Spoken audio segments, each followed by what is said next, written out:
Now we will discuss one of the most important equations in power systems, which is the power angle equation. So we have discussed a bit about this in transmission system as well, right? So here what we do, the transmission network we will take like this, and here you have the generator. Since we are taking up the transient analysis, we are taking the transient internal voltage. Now this is through the transmission network, it is connected to some load, either the load or the infinite bus. Okay, and this voltage here we take as E2 dash. Now we want to find out the real power that is delivered by the generator. Okay, so we will see how do we get that. This current here we will take as I. Okay, now internal voltage, this is the internal voltage E1 dash. We will take the magnitude and phase like this. So E1 dash is equal to mod E1 dash angle delta 1.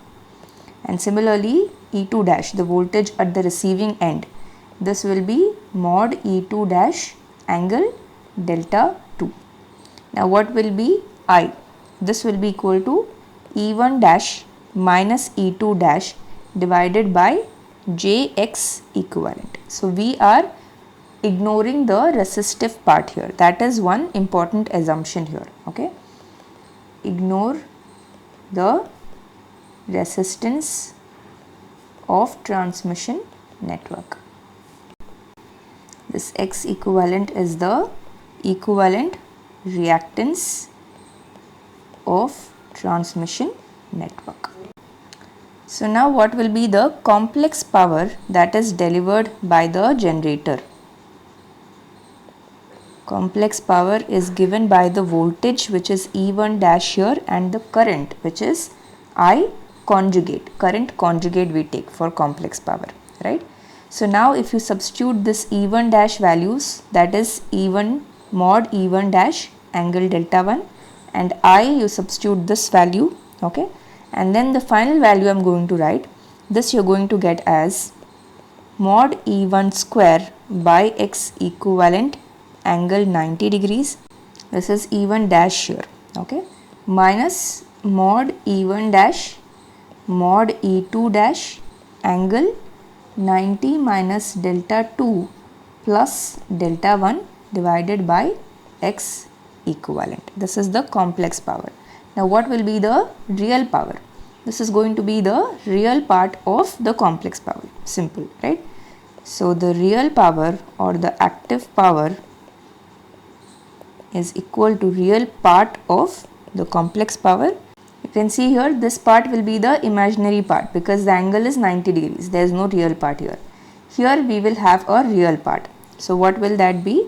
This will be equal to minus mod E1 dash mod E2 dash cos 90 minus delta 2 minus delta 1, can take together, divided by the X equivalent. Okay, so this one we are finally going to get mod E1 dash mod E2 dash sin delta 1 minus delta 2 divided by X equivalent. Okay, so this is the power angle equation that is very important. Here often what we do is this part E1 dash E2 dash divided by X equivalent, this part is the amplitude, right? So that we take as the P max. So PE is equal to P max into sin delta.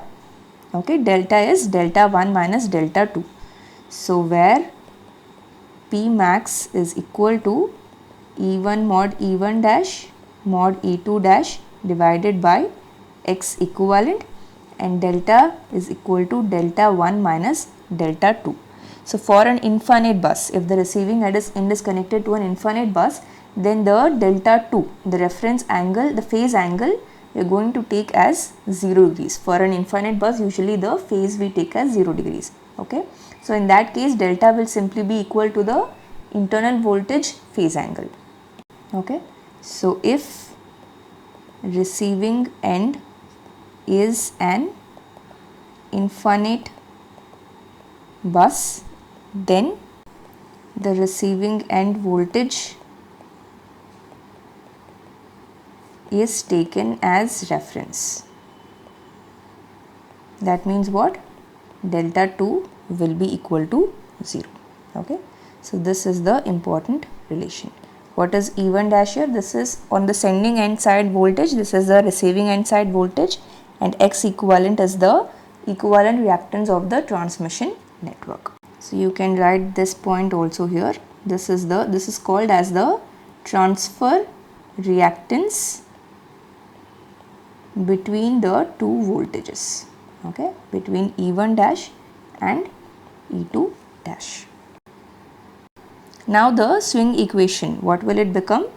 H by pi f d square delta by dt square. This will be equal to Pm minus Pe, right? So this will become H by pi f d square delta by dt square, which is equal to Pm minus P max sine delta. So now you can see that this equation is a non-linear equation. You have a sine function here, right? So it will become a non-linear equation. Now this mechanical input here, this is going to be constant, right? For stability analysis, there is not going to be much variations in the mechanical input power. So this we consider as constant. So you can write down, this point is important. The swing equation is non-linear.